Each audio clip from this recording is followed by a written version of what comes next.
Welcome, pilgrims. My name is Mark the Monk, and I'm the spiritual leader of this troop. Now you may ask, hey Mark, you're a man of peace. Why are you traveling with these great warriors? Well, think of it this way. The church requires the faithful to tithe 10% to the church. Tithe comes from the word tenth. So, if you have 10 chickens, you owe one chicken to the church. If you have 20 goats, you owe 2 goats to the church. That makes it real simple to figure out what you owe to God. Then there's also offerings. An offering isn't counted in the tithing. An offering is above and beyond tithing. So you give your tenth, and then whatever you feel like offering to the church, that's above and beyond. And then there's indulgences. Indulgence is kind of a get out of hell free card. So, based on your sin on earth, God's going to make you suffer. But if you give indulgences to the church, you can get out of that suffering. So, if you have great sin, that amount may come out to be quite a bit of gold.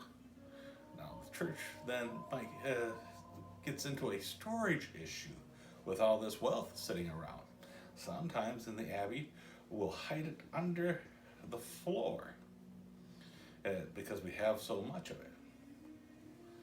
That is why we have these warriors around, because if a heathen decides to attack the Abbey to steal the gold, it's good to have some friends around with cannons. Are you interested in becoming a monk? Well, I see most of you haven't seen 15 Summers yet, and so you would join as an oblate. An oblate is a person who's under 15 who tries to join into the monastery. Once you've become 15, you become a novice and start your 1 year worth of service to the monastery. And after that 1 year of being a novice, if the abbot approves, you get to be a full-fledged monk like myself. Now, I might have gotten ahead of myself there a little bit. Only men are allowed to become monks. I'm sorry, ladies, if you feel the call to do God's good work, you need to become a nun. A nun is a person who follows after God and lives in a convent with an abbess. Also, if you happen to be from a rich family, the firstborn sons wouldn't join the monastery because you're going to inherit your parents' wealth, and you wouldn't want to become a monk who has to take a vow of poverty. A monk's life is a lot like being a young adult. There are chores to do, like cleaning the monastery and working in the garden.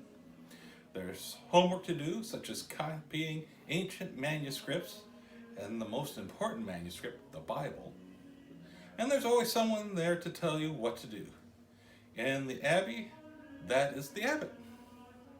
And just like you, we pray 8 times a day.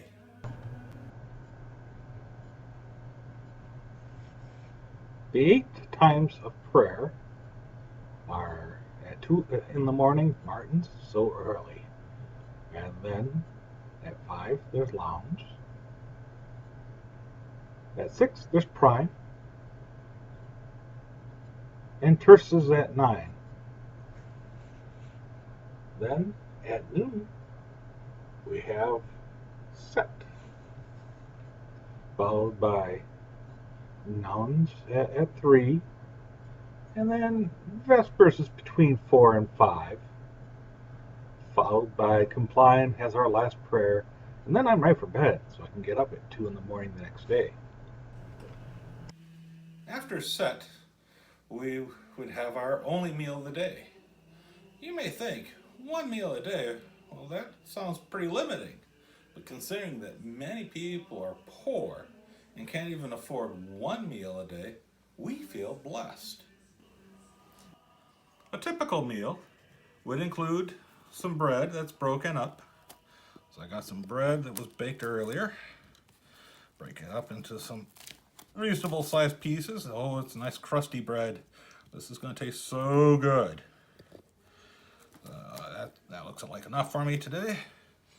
And then you add vegetables, whatever's in season. So I had the good luck. I've got some carrots. Put that in there. And oh, I got some celery. That's mighty fine. And I don't get this every day. I happen to have some green pepper.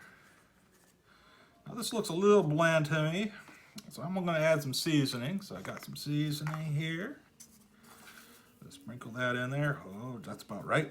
Don't want to put too much in. Don't want to be greedy.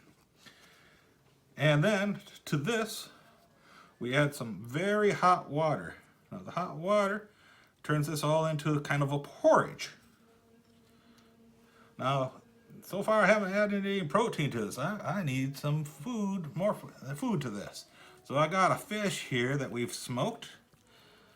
Oh, it's a mighty fine fish. Let's see here. You got to get right in there. And you find yourself some pieces of fish. Oh, there's a good piece. And you sprinkle that in there.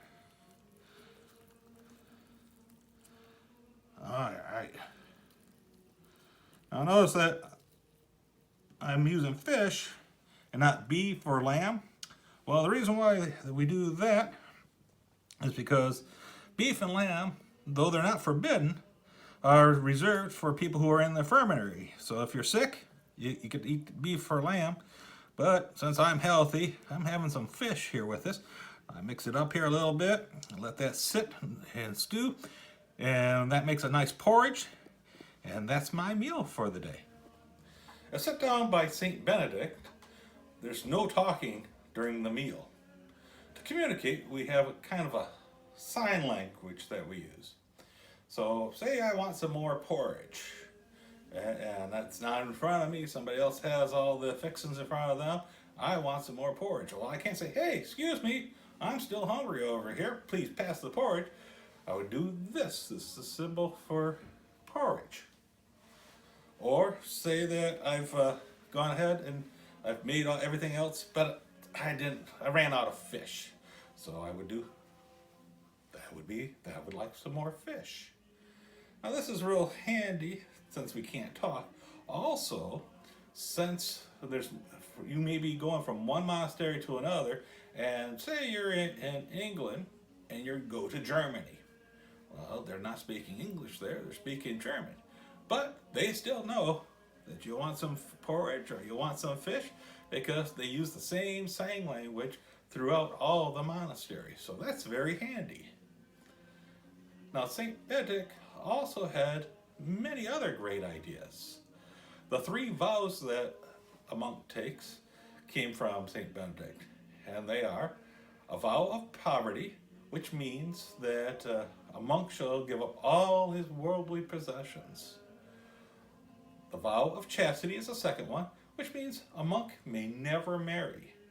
And the third vow is a vow of obedience. A monk must promise to obey the church and all the rules of the monastery. For the rules of the monastery, the abbot is the supreme interpreter of God's will. This leads to some deviation in one group to another. One group might say, oh, a monk should wear white robes. Another group might say brown is the right color of robes for a monk.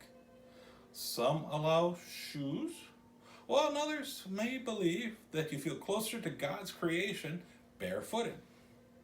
Even the tonsure was open to interpretation. The tonsure is the unique haircut that many monks have. Some believe that the scalp should be shaved in a circle, so it looks like you have a halo around your head. Others believe that the scalp should be cut more like a triangle to symbolize the Trinity. I am blessed with an abbot that believes that the vows of the Nazarite is correct. John the Baptist was a Nazarite, so we don't cut our hair. And there you have it, a monk's life. It is a very orderly way of living during a time of much chaos. Thank you.